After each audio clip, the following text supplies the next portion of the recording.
Hello friends, ceiling ஃபேனுக்கு எப்படி bearing மாற்றுறதை பற்றி தான் பார்க்க போகிறோம். இதுக்கு முன்னாடியே ஒரு ஃபேனை நான் பேரிங் மாற்றிருக்கிறேன்.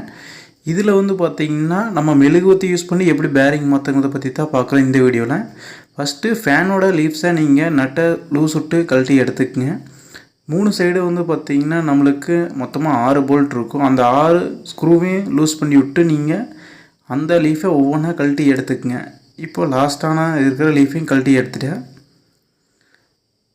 நெக்ஸ்ட்டு நமக்கு இப்போ இருக்கிற ஒயரிங் எல்லாம் கழட்டிக்கலாம். கழட்டுறப்ப நீங்கள் நோட் பண்ணிவிட்டு கழட்டுங்க. ரெட் எப்போவுமே நம்மளுக்கு ஃபேஸு, எல்லோவும் பிளாக்கும் இந்த இடத்துல நம்மளுக்கு கெப்பாசிட்டரோட கனெக்டாக இருக்கும்.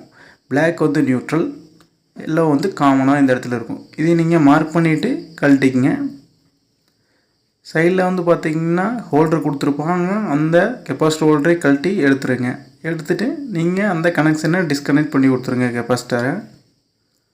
இப்போது அந்த ஒயரை வெளியே தெரியாத அளவுக்கு ஷாஃப்ட்டுக்குள்ளேயே நீங்கள் மடித்து விட்டுக்குங்க. ஏன்னா அப்போ தான் நீங்கள் கவரை தட்டும்போது ஒயர் டேமேஜ் ஆகாமல் இருக்கும். அதுக்காக அந்த ஒயரை நீங்கள் அந்த ஷாஃப்ட்டுக்குள்ளே இருக்கிற காடிக்குள்ளேயே நீங்கள் தள்ளி விட்டுக்குங்க. இப்படி பண்ணுறப்போ நம்மளுக்கு ஒயர் ரொம்ப சேஃப்டியாக இருக்கும். நெக்ஸ்ட்டு அந்த ஃபேனில் மொத்தமாக 3 ஸ்க்ரூ இருக்கும். அந்த 3 ஸ்க்ரூவையுமே நீங்கள் கழட்டி எடுத்துக்கங்க. அப்போ தான் நம்ம டாப் கவரையும் பாட்டம் கவரையும் ஓப்பன் பண்ண முடியும்.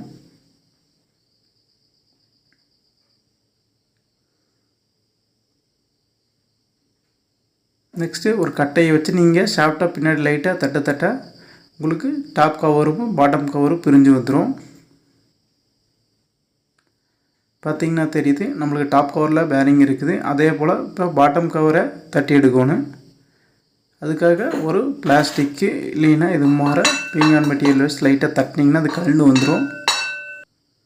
இப்போ டாப் கவரில் இருக்கிற பேரிங்கை நம்ம ஜஸ்ட்டு எப்போ போல் வச்சு ஏதோ ஒரு சின்ன பீஸ் வச்சு தட்டினீங்கன்னா அந்த ஹோல்ஸ் வழியாக ஷார்ட் வர ஹோல்ஸ் வழியாக அது நம்மளுக்கு ஈஸியாக கழண்டு வந்துடும்.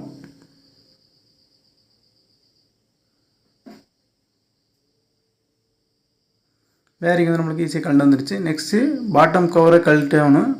போன வீடியோவில் நம்மளுக்கு புல்லர் வச்சு கழட்டியிருப்பேன். இந்த வீடியோவில் மெழுகுவத்தி வச்சு கழட்ட போகிறோம். மெழுகுவத்தியை கட் பண்ணி அந்த ஹோல்ஸில் போட்டு அந்த ஹோல்ஸை விட கொஞ்சம் சின்னதாக இருக்கக்கூடிய மெட்டலை நான் வச்சு தட்டுறேன். இப்படி தட்டுறப்போ மெழுகுவத்தி நல்லா எரிக்கும். அப்படி இருக்க தட்ட நல்லா இருக்க நம்மளுக்கு கீழே பேரிங்கை தள்ளிட்டு வரும். ஒரு ஹைட்ராலிக் முறை. இப்போ பார்த்திங்கன்னா தெரியும் பேரிங் கொஞ்சம் நம்மளுக்கு வெளியே வந்திருக்கு. நெக்ஸ்ட்டு இன்னொரு பீஸ் வச்சு நான் இப்படியே தட்டிகிட்டே இருக்கிறேன். இது கொஞ்சம் டைம் எடுக்கும். நீங்கள் பொறுமையாக தட்ட ரொம்ப தட்டிடாதீங்க. பாட்டம் கவரோட பாட்டமில் போய் இந்த மெட்டல் அடிச்சிடக்கூடாது. நீங்கள் ஓரளவுக்கு தட்டுறப்போ பார்த்திங்கன்னா பேரிங் அங்கே அப்படியே வெளியே வந்துடும். உள்ளே பார்த்திங்கன்னா மெழுகு இருக்கும். நெக்ஸ்ட்டு இந்த மெழுகை நம்ம க்ளீன் பண்ணிவிட்டு புது பேரிங்கை அடிச்சுக்க வேண்டியது தான். இப்போ நான் மெழுகை ஃபுல்லாக கிளியர் பண்ணி எடுத்துட்டேன். நெக்ஸ்ட்டு நம்ம வாங்கிட்டு வந்த புதிய பேரிங் அதையே நம்ம 6202 டபுள் ஜெட்டுங்கிற ஒரு பேரிங்கை 6201 டபுள் ஜெட்டுங்கிற பேரிங்கை அடிக்க போகிறோம். மேலே தான் 6202. ஒவ்வொரு ஃபேனுக்கு மாறும். நீங்கள் பார்த்து அடிச்சுக்கங்க.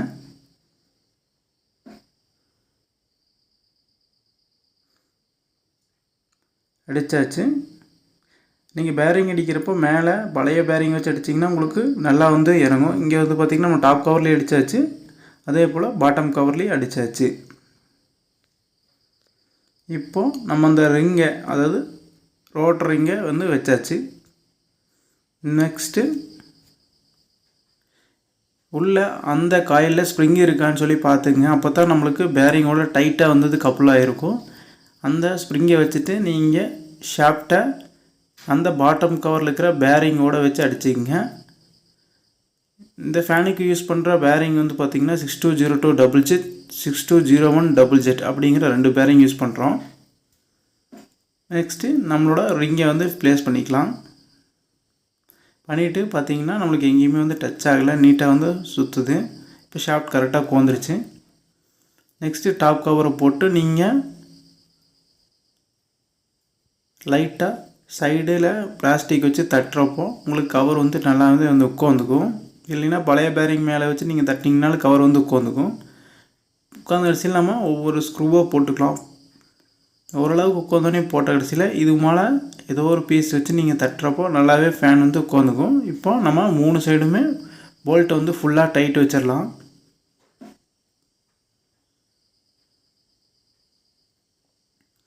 இப்போ பார்த்திங்கன்னா 3 சைடுமே நம்ம ஃபுல்லாக வந்து ஸ்க்ரூஸை டைட் வச்சாச்சு.